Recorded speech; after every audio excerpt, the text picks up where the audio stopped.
In my living room right now is a painting that I've owned now for 30 years. You can Google it. It's called To the Highest Bidder. And it's at the center of my house. And it's at the center of my house because it actually is symbolic of the foundation of not the house, but the foundation for my life. The painting is by Harry Roslin, who was a genre painter in the early 20th, late 19th century. And the painting is over 6 feet tall, and it shows a slave woman on the auction block holding her daughter's hand. And I cannot come in the door, my front door, or I cannot leave without passing that painting. I am reminded of where I come from every day of my life, and I am reminded because I never want to forget it.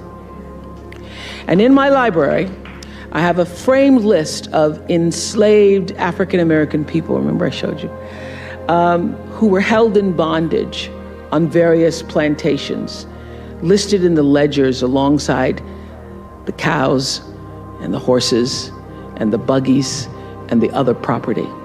And I pass this list every day. And often I stop in front of it and just speak their names out loud and their ages. Jonas, 11 years old, $500. Sarah, 41 years old, $900. Elizabeth, 57, $800. And I force myself to consider the absurdity and the obscenity of prices being affixed to each one should they be placed up for sale.